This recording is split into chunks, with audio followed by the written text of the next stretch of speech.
I have been drinking wine. My lipstick is smushed all over my face. So after our ventures on the east coast last night that didn't quite pan out, we drove down here to Tologa Bay in Tairawhiti, Gisborne area. It's absolutely beautiful and a freedom camping spot. So we did our first night freedom camping in the van. It's pretty early still, it's probably about 8, and we're just kind of getting cracking with the day, but I just thought I'd show you this spot. This whole spot behind me is available for freedom camping, so from that fence over there all the way around, there's our van. And then there's only one other person here with us, which is pretty cool. But I'd imagine in the summertime this place fills up. The beach is just over there, so just up there behind me. And we're going to do we're going to have breakfast here. So I've just got the kettle on, and then we're going to do a little look around Tologa Bay. Apparently there's a big wharf, so we're going to go check that out, and then head down to Gisborne, where we're going to do a little bit of kind of some errands that we need to run. We've got to pick some stuff up from a shop, but also there's wineries, so we're off for some wine tasting. It's taking its sweet time. It is, yeah. Okay. What's for breakfast, Daryl? Coffee for Megan, and probably cereal for Daryl.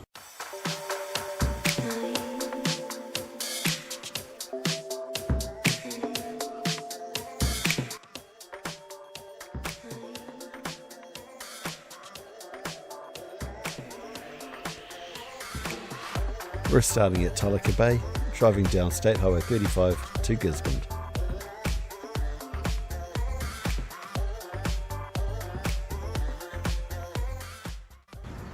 Okay, so we've arrived in Gisborne. That's really loud. Okay, so we've arrived in Gisborne, and when we were looking for vineyards to go to, they mentioned that this place, the Harvest Cidery, has cider tastings. You can just come in. It's 10 o'clock in the morning, but we thought, hey, it's time to have a cider, and so we're going to head in now.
These palm trees, for no real reason, it reminds me a little bit of the middle of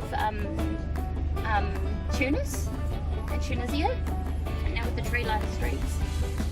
No? Yeah. That's the only thing that's the same as Tunisia, I think.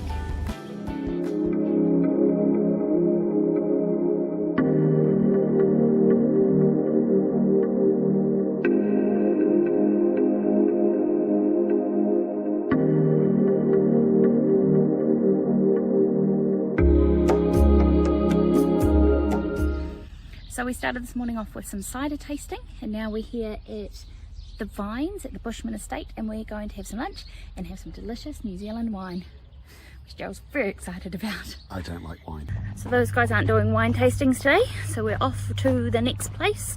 I would like to come back here maybe during the summer or something when it's open, because it looked really lovely inside, and they had quite a few delicious sounding wines in there. But onwards and upwards.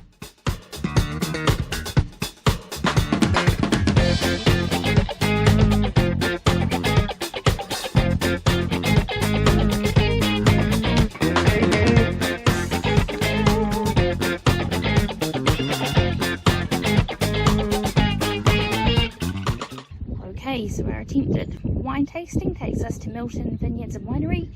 Kind of keen to go here because it looks like there are biodynamic property and organic winemakers, which will be really cool. So there's Daryl in the van, just waiting for me.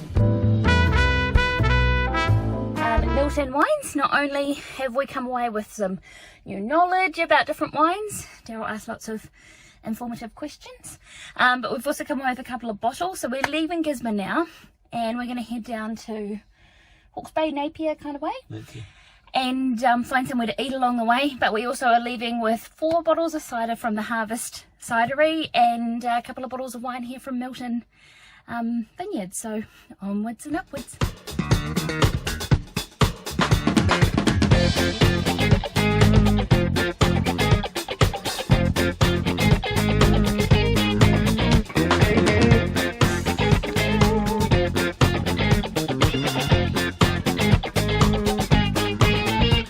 We're just pulling into the town of Wairoa and we're going to get some kebabs? Pizza? Kebabs or pizza? Kebabs or pizza at... Does it turn around for me? No, at Wairoa Pizzas. That looks good. What have you got? Bacon and meatball pizza. And it's going to...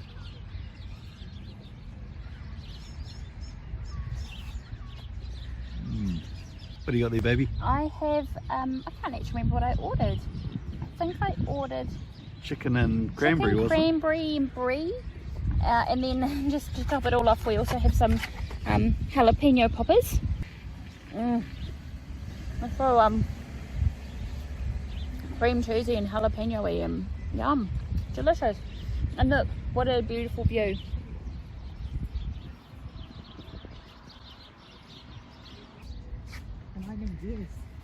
So it's into lunch and Back to the van again. back to the van. So this town is kind of quintessential New Zealand small town. It reminds us lots of small places in the South Island that started on on the rivers. Yeah. Like towns built on rivers, and then I think as roads have come around, the bigger cities have just swallowed them up, so they're kind of a bit worn out. Or a bygone era. Yeah. This place is charming. Like, we've just had the most beautiful lunch down here on the river, and Well, it helps that it's a beautiful day. stunning day, and you know, people saying hello to us on the street, which is Aucklanders we're a little bit out of tune with. Yeah.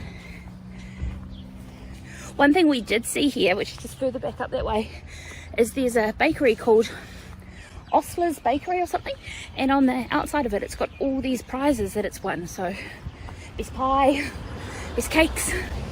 Yes, maybe next time. Maybe next time. So next stop, Napier, I think. Yeah. Napier. All right, see you soon.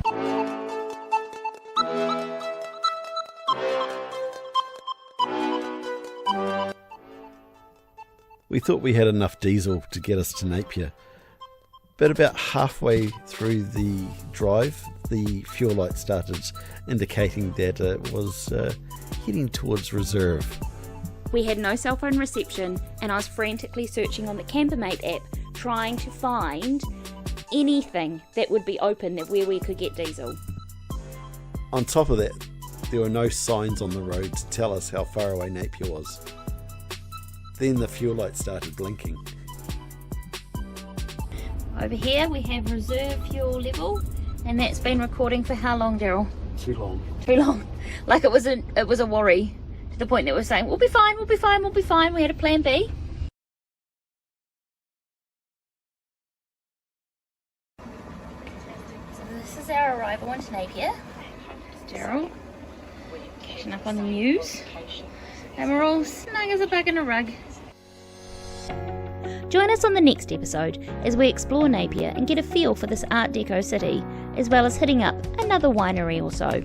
We're definitely going to come back to Gisborne, so let us know in the comments where you think we should hit up next over summer, especially which vineyards you'd recommend. It would be great if you could give this video a like, and be sure to subscribe to the channel to see where we're off to next, and keep up with us exploring van life all around Aotearoa.